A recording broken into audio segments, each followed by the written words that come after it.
ਅੱਜ मैं बादलों की ਤੇ ਉਹਨਾਂ ਦੀ ਪ੍ਰਾਈਵੇਟ ਏਜੰਸੀ ਸ਼੍ਰੋਮਣੀ ਗੁਰਦੁਆਰਾ ਪ੍ਰਬੰਧਕ ਕਮੇਟੀ ਦੀ ਇੱਕ ਘਿਨਾਉਣੀ ਕਰਤੂਤ ਜਿਹੜੀ ਤੁਹਾਡੇ ਸਾਹਮਣੇ ਲੈ ਕੇ ਆਉਣ ਲੱਗਾ ਕਿ 18-19 ਮਈ 2016 ਦੀ ਰਾਤ ਨੂੰ ਸ੍ਰੀ ਗੁਰੂ ਗ੍ਰੰਥ ਸਾਹਿਬ ਭਵਨ ਦੇ ਵਿੱਚ ਅੱਗ ਲੱਗ ਜਾਂਦੀ ਆ। ਉੱਥੇ ਸਵੇਰੇ ਤੜਕੇ ਫਾਇਰ ਬ੍ਰਿਗੇਡ ਦੀਆਂ ਜਿਹੜੀਆਂ ਗੱਡੀਆਂ ਵੀ ਆਉਂਦੀਆਂ ਤੇ ਪੁਲਿਸ ਵਾਲੇ ਵੀ ਆਉਂਦੇ ਆ, ਜਿਨ੍ਹਾਂ ਦੇ ਵਿੱਚ ਇੰਸਪੈਕਟਰ ਅਮਰੀਕ ਸਿੰਘ ਤੇ ਡੀਐਸਪੀ ਪ੍ਰਭਜੋਤ ਨੇ ਜਿਹੜੇ ਉੱਥੇ ਆਉਂਦੇ ਨੇ, ਪਰ ਉਹਨਾਂ ਨੂੰ ਕਿਸੇ ਨੂੰ ਅੰਦਰ ਹੀ ਨਹੀਂ ਜਾਣ ਦਿੱਤਾ ਜਾਂਦਾ। ਇਹ ਗੱਲ ਉਹ ਦੋਵੇਂ ਪੁਲਿਸ ਵਾਲੇ ਅੱਜ ਵੀ ਮੰਨਦੇ ਨੇ ਕਿ ਸਾਨੂੰ ਦੇਖਣ ਹੀ ਨਹੀਂ ਦਿੱਤਾ ਗਿਆ। ਤੇ ਸਵੇਰੇ ਪ੍ਰੈਸ ਬਰੀਫਿੰਗ ਕਰਦੀ ਹੈ ਸ਼੍ਰੋਮਣੀ ਗੁਰਦੁਆਰਾ ਪ੍ਰਬੰਧਕ ਕਮੇਟੀ ਕਿ ਬਹੁਤਾ ਨੁਕਸਾਨ ਨਹੀਂ ਹੋਇਆ। 5 ਜਿਹੜੇ ਸਾਡੇ ਸਰੂਪ ਨੇ ਉਹ ਅਗਨ ਭੇਂਟ ਹੋਏ ਨੇ ਤੇ 9 ਜਿਹੜੇ ਨੁਕਸਾਨੇ ਗਏ ਨੇ। ਇਹ ਖਬਰਾਂ ਵੀ ਲੱਗਦੀਆਂ ਅਗਲੇ ਦਿਨ ਤੇ ਮੌਕੇ ਦੇ ਉੱਤੇ ਇੱਕ ਜਾਂਚ ਕਮੇਟੀ ਜਿਹੜੀ ਬਣਾਈ ਜਾਂਦੀ ਹੈ ਗੂੰਗੇ ਬੋਲੇ ਤੇ ਅੰਨਿਆਂ ਦੀ, ਜਿਹਦੇ ਵਿੱਚ ਕੇਵਲ ਸਿੰਘ ਬਾਦਲ, ਰਘੂਜੀਤ ਵਿਰਕ, ਸੁਖਦੇਵ ਸਿੰਘ ਭੌਰ, ਰਜਿੰਦਰ ਸਿੰਘ ਮਹਿਤਾ, ਬਲਵਿੰਦਰ ਸਿੰਘ ਜੌੜਾ ਤੇ ਡਾਕਟਰ ਰੂਪ ਸਿੰਘ ਹੁੰਦੇ ਨੇ। 19 ਮਈ ਨੂੰ ਕਮੇਟੀ ਦੇ ਮੈਂਬਰ ਗੋਂਦਵਾਲ ਸਾਹਿਬ ਜਾ ਕੇ ਉੱਥੇ ਜਿਹੜੇ ਸਰੂਪ ਨੇ ਉਹਨਾਂ ਦਾ ਸੰਸਕਾਰ ਕਰਨ ਜਾਂਦੇ ਨੇ। ਕੋਈ ਕਹਿੰਦਾ 9 ਸੀਗੇ, ਕੋਈ ਕਹਿੰਦਾ 5 ਸੀਗੇ, ਕੋਈ ਕਹਿੰਦਾ 80 ਸੀਗੇ। ਸੰਸਕਾਰ ਕਰਨ ਤੋਂ ਪਹਿਲਾਂ ਇੱਕ ਗੱਲ ਜ਼ਰੂਰੀ ਹੈ ਕਿ ਅਰਦਾਸ ਤੇ ਪਛਤਾਤਾਪ ਜਿਹੜਾ ਕਰਨਾ ਹੁੰਦਾ ਉਹ ਕੁਝ ਵੀ ਨਹੀਂ ਕੀਤਾ ਗਿਆ ਉੱਥੇ, ਤੇ ਕਿਤੇ ਰਿਕਾਰਡ 'ਚ ਦਰਜ ਨਹੀਂ ਹੈ। ਕੋਈ ਮਤਾ ਪਾਸ ਨਹੀਂ ਕੀਤਾ ਗਿਆ, ਕੋਈ ਸੋਗ ਮਤਾ ਪਾਸ ਨਹੀਂ ਕੀਤਾ ਗਿਆ। ਕੀ ਇਹ ਬੇਅਦਬੀ ਨਹੀਂ ਸੀ? ਕੀ ਉਹ ਕਿਤਾਬਾਂ ਸੀਗੀਆਂ? ਉਹ ਗੁਰੂ ਗ੍ਰੰਥ ਸਾਹਿਬ ਮਹਾਰਾਜ ਦੇ ਸਰੂਪ ਸੀਗੇ ਜਿਨ੍ਹਾਂ ਨੇ ਉਹਨਾਂ ਇਸੇ ਤਰੀਕੇ ਬਿਨਾਂ ਪਛਤਾਤਾਪ ਕੀਤਿਆਂ, ਬਿਨਾਂ ਅਰਦਾਸ ਕੀਤਿਆਂ ਤੇ ਉੱਥੇ ਜਾ ਕੇ ਜਿਹੜਾ ਉੱਥੇ ਸੰਸਕਾਰ ਕਰ ਆਏ। ਜਦ ਕਿ ਗੋਇੰਦਵਾਲ ਸਾਹਿਬ ਕੋਈ ਵੀ ਮਹਾਰਾਜ ਦਾ ਸਰੂਪ ਭਾਵੇਂ ਕਿਸੇ ਦੇ ਘਰੋਂ ਆਉਂਦਾ ਜਿਹਦਾ ਨੁਕਸਾਨ ਹੋ ਜਾਂਦਾ, ਕੋਈ ਅੱਗ ਨਾਲ ਕਿਸੇ ਤਰੀਕੇ ਵੀ ਚਾਹੇ ਬਿਰਧ ਹੋ ਜਾਂਦਾ, ਉਹਦਾ ਇੱਕ ਐਂਟਰੀ ਰਜਿਸਟਰ ਬਣਿਆ ਹੋਇਆ ਜਿਹੜਾ ਉਹਦੇ ਵਿੱਚ ਦਰਜ ਕਰਨਾ ਹੁੰਦਾ ਵੀ ਕਿੱਥੋਂ ਆਇਆ, ਕਿਉਂਕਿ ਅਗਲੇ ਨੇ ਫਿਰ ਲੈਣਾ ਹੁੰਦਾ। ਕਿਤੇ ਕੁਝ ਵੀ ਦਰਜ ਨਹੀਂ ਕੀਤਾ ਜਾਂਦਾ। ਤੇ 26 ਮਈ 2016 ਨੂੰ ਇਹਨਾਂ ਚੋਰਾਂ ਦੀ ਕਮੇਟੀ ਇੱਕ ਰਿਪੋਰਟ ਦਿੰਦੀ ਹੈ 7 ਦਿਨਾਂ ਦੇ ਵਿੱਚ ਹੀ, ਜਿਹਦੇ ਵਿੱਚ ਗੁਰੂ ਗ੍ਰੰਥ ਸਾਹਿਬ ਦਾ ਜਿਹੜਾ ਨੁਕਸਾਨ ਹੋਏ ਦਾ ਕੋਈ ਜ਼ਿਕਰ ਨਹੀਂ ਹੁੰਦਾ, ਕੋਈ ਸ਼ੋਕ ਮਤੇ ਦੀ ਗੱਲ ਨਹੀਂ ਹੁੰਦੀ, ਕੋਈ ਕਮੇਟੀ ਉੱਤੇ ਪਛਤਾਤਾਪ ਨਹੀਂ ਕਰਦੀ। ਸਿਰਫ ਉਹਦੇ ਵਿੱਚ ਜ਼ਿਕਰ ਕੀਤਾ ਜਾਂਦਾ ਕਿ ਜਿਹੜਾ ਗੁਰੂ ਗ੍ਰੰਥ ਸਾਹਿਬ ਭਵਨ ਬਣਨਾ, ਇਹਦੀ ਬਿਲਡਿੰਗ ਬਣਨੀ ਹੈ, ਉਹਦੀ ਉਸਾਰੀ ਦਾ ਜਿਹੜਾ ਮਤਾ ਪਾਸ ਕਰ ਦਿੱਤਾ ਜਾਂਦਾ, ਕਿਉਂਕਿ ਉਹਦੀ ਬਿਲਡਿੰਗ ਦੇ ਵਿੱਚੋਂ ਇਹਨਾਂ ਨੂੰ ਪੈਸੇ ਆਉਣੇ ਸੀਗੇ। ਦੂਜਾ ਤੇ ਇਹਨਾਂ ਦਾ ਕਿਸੇ ਨਾਲ ਥੋਹ ਵਾਸਤਾ ਹੀ ਨਹੀਂ ਸੀਗਾ। ਮੈਂ ਕਮੇਟੀ ਦੇ ਮੈਂਬਰ ਜਿਹੜੇ ਸੀਗੇ ਉਹਨਾਂ ਦੇ ਬਾਰੇ ਇਹ ਸ਼ਬਦ ਜ਼ਰੂਰ कहूंगा कि अपना जमीर लूणो कि ये बादलों की दलाली नहीं आसान, जो तुसी करते हो ना कि ये बादलों की दलाली नहीं आसान, बस इतना समझ लीजिए एक थूक का दरिया है और चाट के जाना है। कारण की सीगा? पर्दा क्यों पाया गया? क्योंकि 2015 ਦੇ ਵਿੱਚ ਇੱਕ ਪਹਿਲਾਂ ਹੀ ਬੇਅਦਬੀ ਹੋਈ ਸੀ ਬੁਰਜ ਜਵਾਹਰ ਸਿੰਘ ਵਾਲਾ ਤੇ ਬਰਗਾੜੀ ਦੇ ਵਿੱਚ, ਜਿਹੜੀ ਪਹਿਲਾਂ ਹੀ ਬਾਦਲਾਂ ਦੇ ਮੱਥੇ ਮੜੀ ਹੋਈ ਸੀ ਇਹਨਾਂ ਦੀ ਸਰਕਾਰ 'ਚ ਤੇ ਇਹਨਾਂ ਵੱਲੋਂ ਕਰਾਈ ਗਈ ਸੀ। ਅਕਾਲੀ ਦਲ ਬਿਲਕੁਲ ਬੈਕਫੁੱਟ ਤੇ ਸੀਗਾ ਤੇ ਅੱਗੋਂ 6 ਮਹੀਨਿਆਂ ਨੂੰ 2017 ਦੇ ਵਿੱਚ ਜਿਹੜੀਆਂ ਚੋਣਾਂ ਆਉਣ ਵਾਲੀਆਂ ਸੀਗੀਆਂ ਤੇ ਇਹਨਾਂ ਲੋਕਾਂ ਨੂੰ ਦੱਸਣਾ ਵੀ ਜ਼ਰੂਰੀ ਨਹੀਂ ਸਮਝਿਆ ਕਿ ਇੰਨੇ ਮਹਾਰਾਜ ਦੇ ਸਰੂਪਾਂ ਦਾ ਜਿਹੜਾ ਨੁਕਸਾਨ ਹੋ ਗਿਆ। ਪਰ ਮੈਂ ਫਿਰ ਕਹਿਣਾ ਕਿ ਬੱਕਰੇ ਦੀ ਮਾਂ ਕਾਤਾ ਖੈਰ ਮਨਾਉਂਦੀ ਹੁਣ ਤੇ ਸਾਹਮਣੇ ਆ ਗਿਆ। ਇਹ ਤੀ ਸੀ 14 ਸਰੂਪਾਂ ਦੇ 14 ਜਿਹੜੇ ਗੁਰੂ ਮਹਾਰਾਜ ਦੇ ਸਰੂਪ ਸੀਗੇ ਉਹਨਾਂ ਦੀ ਗੱਲ, ਜਿਹੜੀ ਇਹ ਮੰਨ ਰਹੇ ਆ ਕਿ ਅਗਨ ਭੇਂਟ ਹੋ ਗਏ। ਹੁਣ ਜੋ ਸਾਹਮਣੇ ਆਇਆ 14 ਤੋਂ ਬਾਅਦ 14 ਨਹੀਂ 253 ਸਰੂਪ ਗੁਰੂ ਮਹਾਰਾਜ ਦੇ ਹੋਰ ਚੋਰੀ ਹੋ ਗਏ 2016 ਤੋਂ ਲੈ ਕੇ ਹੁਣ ਤੱਕ, ਜਿਸ ਦੀ ਐਸਜੀਪੀਸੀ ਨੇ ਹੁਣ ਤੱਕ ਸੁਖਬੀਰ ਦੇ ਕਹਿਣ ਦੇ ਉੱਤੇ ਕੋਈ ਕਾਰਵਾਈ ਨਹੀਂ ਕੀਤੀ, ਨਾ ਕੋਈ ਪੁਲਿਸ ਕੰਪਲੇਂਟ ਕੀਤੀ।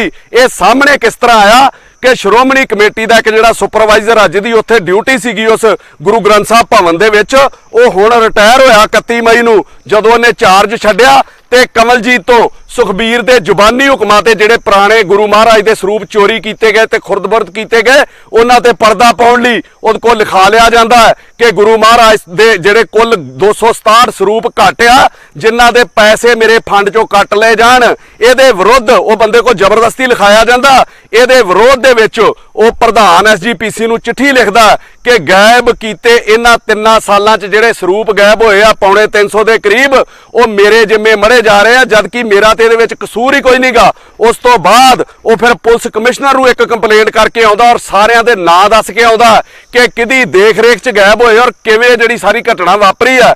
ਸਵਾਲ ਇਹ ਹੈ ਜੇ ਤੁਹਾਨੂੰ ਪਤਾ ਲੱਗ ਗਿਆ ਕਿ ਗੁਰੂ ਮਹਾਰਾਜ ਦੇ 267 ਸਰੂਪ ਘਟਿਆ ਤੇ ਉਸ ਬੰਦੇ ਕੋਲੋਂ पैसे मंगण की बजाय तुसी पुलिस कंप्लेंट क्यों नहीं की, जबकि पंजाब सरकार विधान सभा दे विच मता पास कर चुकी है, एक कानून लैके आ चुकी है कि श्री गुरु ग्रंथ साहब नूं लाइव परसन मन्निया जाता है। फिर परचा क्यों नहीं दर्ज किया गया? 267 स्वरूप जिहड़े उत्थों मिसिंग आ, ते जे पैसे जां भेटां जमा कराउण दे नाल ही गुरु ग्रंथ साहब दा घाटा पूरा हो सकदा, फिर सारे पंजाब दे विच अग लाउण दी की लोड़ सीगी?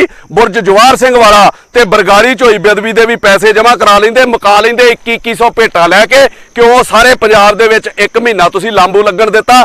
ਇਹਦੇ ਨਾਲ ਮੈਂ ਕਮਲਜੀਤ ਜਿਹੜਾ ਰਿਟਾਇਰ ਹੋਇਆ ਉਹਨੂੰ ਵੀ ਪੁੱਛਣਾ ਚਾਹਣਾ ਕਿ ਤੇਰਾ ਜ਼ਮੀਰ ਹੁਣ ਜਾਗਿਆ? ਇੰਨੇ ਸਾਲਾਂ ਬਾਅਦ 80,000 ਰੁਪਇਆ ਤੂੰ ਤਨਖਾਹ ਲੈਂਦਾ ਰਿਹਾ, ਲੱਖਾਂ ਰੁਪਇਆ ਤੂੰ ਹੁਣ ਲਾਸਟ 'ਚ ਬੈਨੀਫਿਟ ਆਪਣੇ ਜਿਹੜੇ ਲੈਣੇ ਸੀਗੇ, ਜਦੋਂ ਤਨਖਾਹ ਲੈਂਦਾ ਸੀ, ਗੁਰੂ ਮਹਾਰਾਜ ਦੇ ਘਰੋਂ ਤੇਰਾ ਟੱਬਰ ਪਲਦਾ ਸੀਗਾ, ਉਦੋਂ ਤੇਰਾ ਜ਼ਮੀਰ ਕਿੱਥੇ ਸੀਗਾ? ਅੱਜ ਕਿਉਂ ਤੂੰ ਕੰਪਲੇਂਟ ਕਰਨ ਗਿਆ? ਜਾਂ ਤੇ ਆਪਣੇ ਪੈਸਿਆਂ ਲਈ ਕਰਨ ਗਿਆ, ਤੇ ਜਾਂ ਤੈਨੂੰ ਇਹ ਸੀਗਾ ਕਿ ਸੰਗਤ ਨੇ ਮਾਫ ਨਹੀਂ ਕਰਨਾ, ਸਾਰੀ ਬਿਪਤਾ ਤੇਰੇ ਗੱਲ ਨਾ ਮੜੀ ਜਾਵੇ 267 ਗੁਰੂ ਮਹਾਰਾਜ ਦੇ ਸਰੂਪਾਂ ਦੀ, ਤੇ ਤਾਂ ਤੂੰ ਉੱਥੇ ਕੰਪਲੇਂਟ ਦਾ ਆਪਣੀ ਲਿਖਾ ਕੇ ਆਇਆ ਵਾ। ਮੈਂ ਤੇ ਪੁਲਿਸ ਪ੍ਰਸ਼ਾਸਨ ਨੂੰ ਕਹਿਣਾ ਕਿ ਸਭ ਤੋਂ ਪਹਿਲਾਂ ਇਸ ਬੰਦੇ ਦੇ ਉੱਤੇ ਪਰਚਾ ਦਰਜ ਕਰਨਾ ਚਾਹੀਦਾ। ਇਹਨੇ ਵੀ ਆਪਣੀ ਡਿਊਟੀ 'ਚ ਕੁਤਾਹੀ ਕੀਤੀ ਆ, ਕਿਹਦੇ ਕਹਿਣ ਦੇ ਉੱਤੇ ਭੇਜੇ ਆ। ਇੱਥੇ ਮੈਂ ਵੀ ਦੱਸ ਦਿਆਂ ਕਿ ਜਿਸ ਕੰਮ ਲਈ ਕੱਲਾ ਕਮਲਜੀਤ ਸਿੰਘ ਨੂੰ ਦੋਸ਼ੀ ਠਹਿਰਾਇਆ ਜਾ ਰਿਹਾ, ਹਰ ਸਾਲ SGPC ਦਾ ਇੱਕ ਆਡਿਟ ਹੁੰਦਾ, ਹਰ ਚੀਜ਼ ਉੱਥੇ ਗਿਣੀ ਜਾਂਦੀ ਆ, ਕੱਲੀ ਚੀਜ਼ ਦੀ ਗਿਣਤੀ ਹੁੰਦੀ ਆ ਹਰ ਸਾਲ। ਇਹਦੇ ਨਾਲ ਹਰ 3 ਮਹੀਨੇ ਬਾਅਦ ਇੱਕ ਇੰਟਰਨਲ ਆਡਿਟ ਹੁੰਦਾ, ਜਿਹਦੇ ਵਿੱਚ ਹਰ ਚੀਜ਼ ਦੀ ਪੈਰਵਾਈ ਕੀਤੀ ਜਾਂਦੀ, ਹਰ ਚੀਜ਼ ਤੇ ਦੇਖ-ਰੇਖ ਕੀਤੀ ਜਾਂਦੀ ਆ। ਤੇ ਜਿਸ ਨੂੰ ਸੁਖਬੀਰ ਬਾਦਲ ਦਾ CA, ਜਿਹਨੂੰ ਕੋਹਲੀ ਕਹਿੰਦੇ ਆ, ਮੈਂ ਤੇ ਉਹਨੂੰ ਕੌਲੀ ਚੱਟ ਕਹੂੰਗਾ, ਜਿਹੜਾ ਉਹਦੀ ਟਰਾਂਸਪੋਰਟ ਵੀ ਵੇਖਦਾ, ਉਹਦੇ ਹੋਟਲਾਂ ਦਾ ਵੀ ਆਡਿਟ ਕਰਦਾ, ਸਾਰਾ ਉਹਦੇ ਕਹਿਣ ਦੇ ਉੱਤੇ ਕੀਤਾ ਜਾਂਦਾ ਵਾ। ਤੇ ਜੇ ਸੁਖਬੀਰ ਇਨਵੋਲਵ ਨਹੀਂ ਸੀਗਾ ਇਸ ਘਟਨਾ ਦੇ ਵਿੱਚ, ਗੁਰੂ ਮਹਾਰਾਜ ਦੇ ਸਰੂਪ ਗਾਇਬ ਕਰਨ ਦੇ ਵਿੱਚ, ਤੇ ਫਿਰ 4 ਸਾਲ 'ਚ ਇਸ ਕਮਲਜੀਤ ਦੇ ਉੱਤੇ ਕਾਰਵਾਈ ਕਿਉਂ ਨਹੀਂ ਕੀਤੀ ਗਈ? ਇਹ ਗੱਲ ਕਮਲਜੀਤ ਨੇ ਖੁਦ ਕਬੂਲੀ ਆਪਣੀਆਂ ਕੰਪਲੇਂਟਸ ਦੇ ਵਿੱਚ, ਜਿਹੜੀ ਉਹਨੇ ਪ੍ਰਧਾਨ ਨੂੰ ਵੀ ਲਿਖੀ ਆ ਤੇ ਪੁਲਿਸ ਕਮਿਸ਼ਨਰ ਨੂੰ ਵੀ ਲਿਖੀ ਆ, ਕਿ ਜੇ ਮੈਂ ਕਸੂਰਵਾਰ ਸੀਗਾ ਫਿਰ ਤੇ ਮੈਂ ਛੋਟਾ ਜਿਹਾ ਪਿਆਦਾ ਸੀਗਾ, ਮੇਰੇ ਉੱਤੇ ਉਦੋਂ ਹੀ ਕਾਰਵਾਈ ਕਰ ਦਿੰਦੇ, ਮੇਰੇ ਤੇ ਕਾਰਵਾਈ ਕਿਉਂ ਨਹੀਂ ਕੀਤੀ ਗਈ? ਕਿਉਂਕਿ ਇਹ ਲੋਕ ਵਿੱਚ ਇਨਵੋਲਵ ਨੇ। ਮਜ਼ੇਦਾਰ ਗੱਲ ਵੇਖੋ ਤੁਸੀਂ, 267 ਦਾ ਆਰਡਰ ਤੇ ਛੱਡੋ, ਜਿਹੜੇ 267 ਗੁਰੂ ਮਹਾਰਾਜ ਦੇ ਸਰੂਪ ਚੋਰੀ ਹੋਏ ਆ, ਜਿਹੜੇ ਇਹ ਮੰਨਣ ਡਏ ਆ ਕਿ 14 ਨੂੰ ਅੱਗ ਲੱਗੀ ਸੀ ਆਪਣੇ ਵੋਟ ਬੈਂਕ ਤੇ ਆਪਣਾ ਅਕਸ ਠੀਕ ਕਰਨ ਲਈ, ਆਪਣਾ ਅਕਸ ਬਚਾਉਣ ਲਈ, ਉਹ 14 ਵੀ ਅੱਜ ਤੱਕ ਕਿਸੇ ਆਡਿਟ ਰਿਪੋਰਟ ਦੇ ਵਿੱਚ ਨਹੀਂ ਲਿਆਂਦੇ ਗਏ, ਉਹਨਾਂ ਦੀ ਗਿਣਤੀ ਕਿਤੇ ਨਹੀਂ ਪਾਈ ਗਈ। ਹੁਣ ਜਾਂਚ ਕਰਨ ਵਾਲੀ ਗੱਲ ਇਹ ਵੀ ਆ ਕਿ ਇਹ ਸਰੂਪ ਜਿਹੜੇ ਗੁਰੂ ਮਹਾਰਾਜ ਦੇ ਚੋਰੀ ਹੋ ਕੇ ਗਏ ਕਿੱਥੇ? ਆਮ ਬੰਦਾ ਉਹਨੇ ਗੁਰੂ ਮਹਾਰਾਜ ਦਾ ਸਰੂਪ ਲੈਣਾ ਹੋਵੇ ਨਾ, ਜੇ ਉਹ ਮਰਿਆਦਾ ਦੇ ਨਾਲ ਲੈਣਾ ਹੋਵੇ ਮਰਿਆਦਾ ਅਨੁਸਾਰ, ਤੇ ਉਹ ਉੱਥੇ ਅਰਜੀ ਦੇ ਕੇ ਜੋ ਭੇਟਾ ਵਾ ਉਹ ਦੇ ਕੇ ਆਪਣੇ ਘਰ ਲੈ ਕੇ ਜਾ ਸਕਦਾ। SGPC ਮੈਂਬਰ ਕੋ ਉੱਥੇ ਉਹਦੇ ਉੱਤੇ ਰਿਕਮੈਂਡ ਕਰਾ ਕੇ ਉਹਨੂੰ ਤੇ ਵੈਸੇ ਹੀ ਮਿਲ ਸਕਦਾ, ਉਹਨੂੰ ਚੋਰੀ ਕਰਾਉਣ ਦੀ ਕੀ ਲੋੜ ਆ? ਸੁਭਾਵਕ ਆ ਕਿ ਇਹ ਜਿਹੜੇ ਸਰੂਪ ਆ ਉਹਨਾਂ ਲੋਕਾਂ ਤੱਕ ਗਏ ਜਿਹੜੇ ਮਰਿਆਦਾ ਨਾ ਰੱਖਦੇ ਹੋਣ ਤੇ ਜਿਨ੍ਹਾਂ ਨੂੰ ਇਹ ਮਿਲ ਨਾ ਰਹੇ ਹੋਣ, ਜਿਹਦਾ ਖੁਲਾਸਾ ਕੱਲ ਮੇਰਾ ਖਿਆਲ ਸਾਰ ਸੁਖਦੇਵ ਸਿੰਘ ਭੌਰ ਹੋਣਾ ਵੀ ਇੱਕ ਆਪਣੀ ਵੀਡੀਓ ਦੇ ਵਿੱਚ ਕੀਤਾ। ਉਹਨਾਂ ਨੇ ਕਿਹਾ ਕਿ ਮੇਰੇ ਹਲਕੇ 'ਚ ਇੱਕ ਡੇਰਾ ਹੈ, ਉਹਨਾਂ ਨੇ 40 ਸਰੂਪ ਜਿਹੜੇ ਗੁਰੂ ਮਹਾਰਾਜ ਦੇ ਮੰਗੇ ਸੀਗੇ ਤੇ ਮੈਂ ਉਹਨਾਂ ਨੂੰ ਮਨਾ ਕਰ ਦਿੱਤਾ ਸੀਗਾ, ਮੈਂ ਰਿਕਮੈਂਡ ਨਹੀਂ ਸੀ ਕੀਤਾ ਕਿ ਮਰਿਆਦਾ ਠੀਕ ਨਹੀਂ ਹੈਗੀ ਇਹਨਾਂ ਦੀ, ਪਰ ਮੇਰੇ ਕਹਿਣ ਦੇ ਬਾਵਜੂਦ ਵੀ, ਮਨਾ ਕਰਨ ਦੇ ਬਾਵਜੂਦ ਵੀ ਇਹਨਾਂ ਨੂੰ 40 ਗੁਰੂ ਮਹਾਰਾਜ ਦੇ ਸਰੂਪ ਸੁਖਬੀਰ ਬਾਦਲ ਦੇ ਕਹਿਣ ਤੇ ਸਿੱਧੇ ਤੌਰ ਦੇ ਉੱਤੇ ਭੇਜ ਦਿੱਤੇ ਗਏ। ਤੇ ਇਹਦੇ ਨਾਲ 267 ਚੋਂ 40 ਤੇ ਹੋ ਗਏ, ਬਾਕੀ ਕਿਹੜੇ ਡੇਰਿਆਂ ਤੇ ਗਏ, ਕਿੰਨਾ ਲੋਕਾਂ ਨੂੰ ਮਿਲੇ, ਕਿੰਨੇ ਉਹਦੀ ਵਰਤੋਂ ਕੀਤੀ ਜਾਂ ਉਹਦੀ ਕੋਈ ਦੁਰਵਰਤੋਂ ਕਰ ਰਿਹਾ। ਕਿਉਂਕਿ ਡੇਰੇ ਸਿਰਸੇ ਵਾਲੇ ਨੂੰ ਵੀ ਤੇ ਉਹਦੇ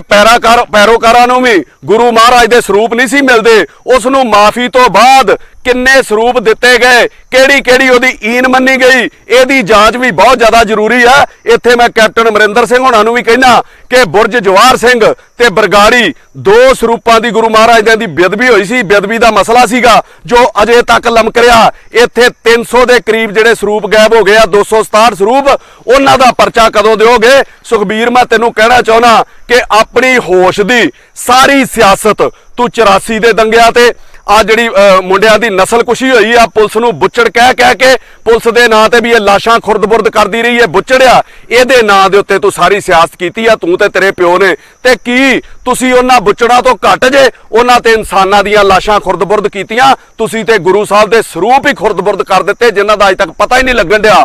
ਤੇ ਹੁਣ ਜਦੋਂ ਇਹ ਗੱਲ ਖੁੱਲੀ ਆ, ਇਹ ਰੌਲਾ ਪਿਆ, 30 ਜੂਨ ਨੂੰ ਦੁਬਾਰਾ ਕਮੇਟੀ ਬਣਾ ਦਿੱਤੀ ਗਈ, ਇਹਦੀ ਜਾਂਚ ਕਰੂਗੀ। ਪਹਿਲੀ ਕਮੇਟੀ ਨੇ ਕੁਝ ਨਹੀਂ ਕੀਤਾ, ਉਹਦੀ ਕੋਈ ਰਿਪੋਰਟ ਨਹੀਂ ਆਈ, ਉਦੋਂ ਕੋਈ ਪਰਚਾ ਦਰਜ ਨਹੀਂ ਹੋਇਆ। ਆ 30 ਜੂਨ ਨੂੰ ਆ ਜਿਹੜੀ 3-4 ਦਿਨ ਪਹਿਲਾਂ ਫਿਰ ਕਮੇਟੀ ਬਣਾ ਦਿੱਤੀ ਆ। ਪਹਿਲੀ ਗੱਲ ਤੇ ਕਿ ਚੋਰ ਆਪਣੀ ਜਾਂਚ ਆਪ ਹੀ ਕਰੂਗਾ। ਪਹਿਲਾਂ ਮੈਨੂੰ ਇਹ ਦੱਸੋ ਕਿ 19 ਮਈ 2016 ਨੂੰ ਕਮੇਟੀ ਬਣੀ ਸੀ, ਉਥੋਂ ਉਦੋਂ ਦੀ CCTV ਫੁਟੇਜ ਕੀ ਉਹਦੀ ਫੋਰੈਂਸਿਕ ਜਾਂਚ ਕਰਾਈ ਗਈ ਵੀ ਅੱਗ ਕਿਹੜੇ ਕਾਰਨਾਂ ਕਰਕੇ ਲੱਗੀ, ਕਿਉਂ ਹੋਇਆ? ਉੱਥੇ ਤੇ ਅੱਜ ਤੱਕ ਕੁਝ ਨਹੀਂ ਕੀਤਾ ਗਿਆ। ਹੁਣ ਨਵੀਂ ਕਮੇਟੀ ਤੁਹਾਡੀ ਕੀ ਕਰੂਗੀ? ਆਪਣੀਆਂ ਕਾਲੀਆਂ ਕਰਤੂਤਾਂ ਤੇ ਪਰਦੇ ਪਾਉਣ ਲਈ ਤੁਸੀਂ ਆਪੋ ਆਪਣੀਆਂ ਕਮੇਟੀਆਂ ਬਣਾ ਕੇ ਆਪਣੇ ਆਪ ਨੂੰ ਕਲੀਨ ਚਿੱਟ ਦਿੰਦੇ ਹੋ ਤੇ ਜਾਂ ਇਹਨਾਂ ਨੂੰ ਠੰਡੇ ਬਸਤੇ 'ਚ ਪਾ ਦਿੰਦੇ ਹੋ। ਰਿਜ਼ਲਟ ਕਦੀ ਵੀ ਕਿਸੇ ਕਮੇਟੀ ਦਾ ਕੁਝ ਨਹੀਂ ਆਇਆ। ਮੈਂ ਉਂਗਲਾਂ ਤੇ ਗਿਣਾ ਦੇਣਾ ਤੁਹਾਨੂੰ। ਇੱਕ ਬੀਬੀ ਪਾਕਿਸਤਾਨ ਰਹਿ ਗਈ ਸੀਗੀ, ਉਹਦੇ ਤੇ ਕਮੇਟੀ ਬਣੀ, ਉਹਦਾ ਕੀ ਬਣਿਆ ਅੱਜ ਤੱਕ। ਮੈਂ ਘਿਓ ਦਾ ਘਪਲਾ ਕੱਢਿਆ ਸੀ, ਉੱਤੇ ਕਮੇਟੀ ਬਣੀ, ਉਹਦਾ ਕੀ ਬਣਿਆ ਅੱਜ ਤੱਕ। ਮੈਂ ਟੈਂਟ ਦਾ ਘਪਲਾ ਕੱਢਿਆ ਸੀ ਜਿਹ ਚ 12-13 ਕਰੋੜ ਰੁਪਈਆ ਖਾ ਗਏ, ਉਹਦਾ ਕੀ ਬਣਿਆ ਉਸ ਕਮੇਟੀ ਦਾ। ਨੰਬਰ 4 ਖੰਡ ਪਾਠ ਸਾਹਿਬ ਦੀ ਬੁਕਿੰਗ ਦੇ ਉੱਤੇ ਕਮੇਟੀ ਬਣੀ ਵੀ ਹੇਰਾ ਫੇਰੀ ਨਾਲ ਪੈਸੇ ਲੈ ਕੇ ਵਾਰੀ ਪਹਿਲਾਂ ਲਿਆ ਦਿੰਦੇ ਨੇ, ਉਹਦੀ ਕਮੇਟੀ ਬਣੀ, ਉਹਦਾ ਕੀ ਬਣਿਆ ਅੱਜ ਤੱਕ। ਨੰਬਰ 5 ਚੰਦੋਆ ਸਾਹਿਬ ਦੀ ਖਰੀਦ ਦੇ ਉੱਤੇ ਕਮੇਟੀ ਬਣੀ, ਉਹਦਾ ਕੀ ਬਣਿਆ ਅੱਜ ਤੱਕ। ਨੰਬਰ 6 ਬਠਿੰਡੇ ਤੁਸੀਂ ਕਿਸੇ ਨੂੰ ਜ਼ਮੀਨ ਸ਼ਿਫਟ ਕਰ ਦਿੱਤੀ, ਉਹਦੇ ਤੇ ਕਮੇਟੀ ਬਣੀ, ਉਹਦਾ ਕੀ ਬਣਿਆ। ਨੰਬਰ 7 ਸ਼ਹੀਦ ਬਾਬਾ ਗੁਰਬਖਸ਼ ਸਿੰਘ ਬੁੰਗਾ ਦੇ ਉੱਤੇ ਸੁਖਬੀਰ ਬਾਦਲ ਦਾ ਲਗਾਤਾਰ ਕਬਜ਼ਾ ਚੱਲਿਆ ਆ ਰਿਹਾ, ਹੋਰ ਕਿਸੇ ਨੂੰ ਉੱਥੇ ਪਾਠ ਨਹੀਂ ਕਰਾਉਣ ਦਿੱਤਾ ਜਾਂਦਾ, ਤੇ ਜਦੋਂ ਸ਼ਿਕਾਇਤਾਂ ਆਈਆਂ ਉਹਦੇ ਤੇ ਕਮੇਟੀ ਬਣੀ, ਉਹਦਾ ਕੀ ਬਣਿਆ ਅੱਜ ਤੱਕ। ਨੰਬਰ 8 ਗੁਰੂ ਘਰਾਂ ਦੇ ਪੈਸੇ ਚੋਰੀ ਕਰਨ ਦੇ ਉੱਤੇ, ਗੋਲਕਾਂ ਦੇ ਪੈਸੇ ਚੋਰੀ ਕਰਨ ਦੇ ਉੱਤੇ ਕਈ ਕਮੇਟੀਆਂ ਬਣੀਆਂ, ਉਹਦਾ ਕੀ ਬਣਿਆ ਅੱਜ ਤੱਕ। ਨੰਬਰ 9 ਗੁਰੂ ਸਾਹਿਬ ਦੀ ਹਜ਼ੂਰੀ ਦੇ ਵਿੱਚ ਸੋਨੇ ਦੇ ਛੱਬੇ ਚੋਰੀ ਹੋ ਗਏ, ਜਿਹੜੇ ਅੱਜ ਤੱਕ ਨਹੀਂ ਲੱਭੇ, ਉਹਦੇ ਤੇ ਕਮੇਟੀ ਬਣੀ, ਉਹਦਾ ਕੀ ਬਣਿਆ ਅੱਜ ਤੱਕ। ਨੰਬਰ 10 ਸੁਖਬੀਰ ਤੇਰੀ ਇੱਕ ਹੋਰ ਜਿਹੜੀ ਕਰਤੂਤ ਆ ਮੈਂ ਲੋਕਾਂ ਨੂੰ ਦੱਸਣ ਲੱਗਾ, ਜਿਹੜੀ ਅੱਗੇ ਵੀ ਕਈ ਵਾਰੀ ਅਖਬਾਰਾਂ 'ਚ ਛਪ ਚੁੱਕੀ ਆ ਕਿ 1984 ਬਲੂ ਸਟਾਰ ਆਪਰੇਸ਼ਨ ਵੇਲੇ ਸਿੱਖ ਰੈਫਰੈਂਸ ਲਾਇਬ੍ਰੇਰੀ ਦਾ ਸਾਰਾ ਸਮਾਨ ਜਿਹੜਾ ਸਰਕਾਰ ਲੈ ਗਈ ਸੀ, ਤੂੰ ਡੈਲੀਗੇਸ਼ਨ ਲੈ ਕੇ ਦੇਸ਼ ਦੇ ਗ੍ਰਹਿ ਮੰਤਰੀ ਨੂੰ ਮਿਲਿਆ ਕਿ ਸਮਾਨ ਜਿਹੜਾ ਸਾਡਾ ਸਾਨੂੰ ਵਾਪਸ ਦਿੱਤਾ ਜਾਵੇ। ਉਹ ਅੱਗੋਂ ਕਹਿੰਦੇ ਆ ਕਿ ਅਸੀਂ ਸਾਰਾ ਸਮਾਨ ਜਿਹੜਾ ਤੁਹਾਨੂੰ ਵਾਪਸ ਦੇ ਚੁੱਕੇ, ਉਹਨਾਂ ਰਿਸੀਵਿੰਗ ਤੱਕ ਵਿਖਾਈ ਆ, ਤੇ ਜੇ ਕੋਈ ਰਹਿ ਗਿਆ, ਜੇ ਨਹੀਂ ਮਿਲਿਆ, ਉਹਦੀ ਲਿਸਟ ਸਾਨੂੰ ਬਣਾ ਕੇ ਦੇ ਦਿਓ, ਉਹ ਵੀ ਅਸੀਂ ਤੁਹਾਨੂੰ ਭੇਜ ਦਿਆਂਗੇ ਜਾਂ ਲੱਭਣ ਦੀ ਕੋਸ਼ਿਸ਼ ਕਰਾਂਗੇ।